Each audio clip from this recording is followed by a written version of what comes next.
Hi.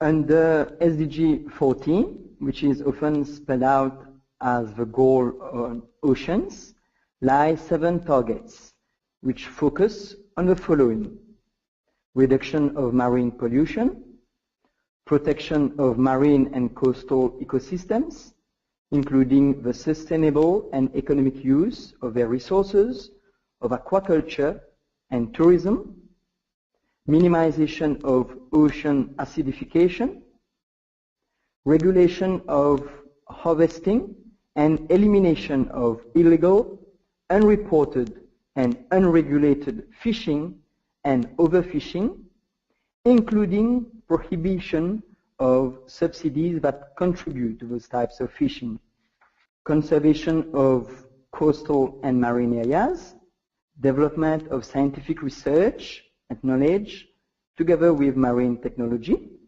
access of small-scale artisanal fishers to marine resources and markets, and respect of international law. This having been said, it would be interesting to say a few words on them being considered in the lens of the Republic of Mauritius, which now is termed as a large ocean state. Indeed, if Mauritius is of an area of around 2,000 kilometers square, its economic exclusive zone surrounding all the islands of the Republic is one of the largest on Earth. In 2011, the United Nations even approved for an extended jurisdiction jointly by Mauritius and Seychelles over an area of over almost 400,000 square kilometers, thereby amounting to a total surface area of 2.3 million square kilometers, which is an area bigger than that of a combined land area of France, Germany, Italy, Spain, and UK. This is why the concepts of ocean state, blue economy, and Mauritius sustainable island have emerged on our scene since the past 5 years.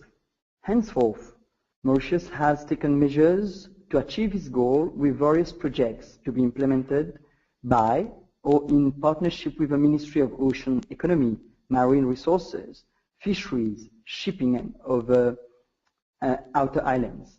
This includes new courses at the universities, local universities with potentially increased input by fishermen, development of small-scale fishing farming projects, and awareness campaigns. Besides, many Mauritian NGOs, such as the Reef Conservation and the Mauritius Marine Conservation Society, as well as projects, have also taken up initiatives to reduce marine pollution and inside the general public, especially the young people, to take a full ownership of our ocean. Also, government, in a recently submitted report in the wake of the conference in Paris, which is to come, and the fight to tackle SDG 13, Mauritius is proposing a smarter use of its marine resources and improve awareness, enhance rehabilitation and strengthening of regulatory frameworks for the protection of beaches,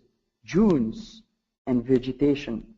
Furthermore, climate-smart fisheries will also be introduced through the development and implementation of sustainable fishing management plans, the strengthening of institutional capacity, and the adaptation of key structures to climate change. That said, protecting our oceans is our civic duty beyond what government alone can do. We often take our oceans for granted, failing to see the wealth of diverse and beautiful creatures and habitats that we are lucky to share this planet with. Most importantly, we fail sometimes as citizens to see our interconnectedness to the ocean and how our lives affect the hidden face of our planet, particularly the poor and the poorest of the poor.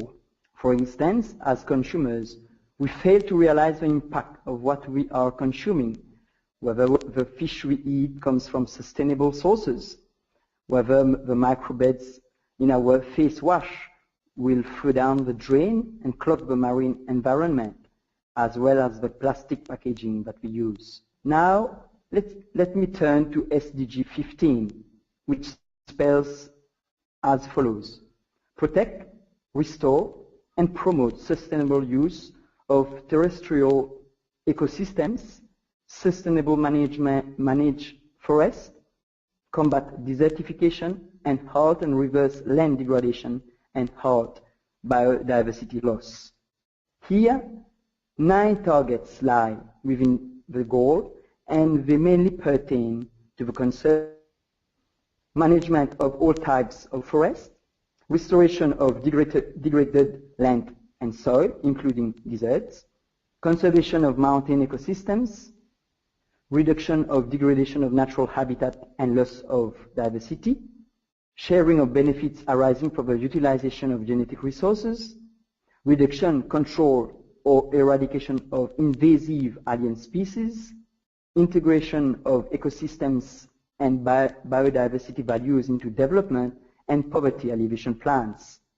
Now allow me to do as I did with SDG 14, and to focus on Mauritius. Various ministries here are involved in upholding this very critical goal. For example, the Ministry of Environment is actively engaging projects for keeping the environment clean and helping local organizations through logistics in their various conservation and cleanup actions. The Ministry of Agro-Industry is involved with planting programs and access to resource persons for those activities.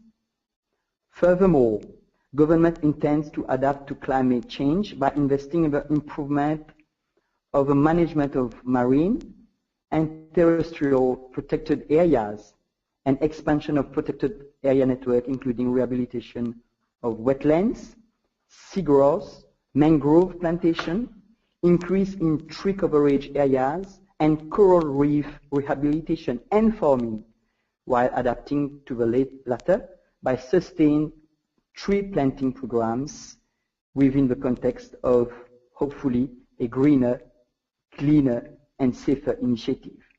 However, I must note that the recent decision of the government to kill 18,000 bats, which are the rarest in the world, goes against the above principles and dilutes the engagement of the state towards SDGs.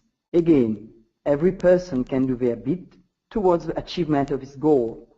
It's as simple as reducing and recycling our paper. As you know, it takes a lot of trees to produce paper. Another example is ensuring that we can find pretty. What we find pretty is not made of skin, fur, bone, shell, ivory, or other elements of endangered species. I thank you for your attention.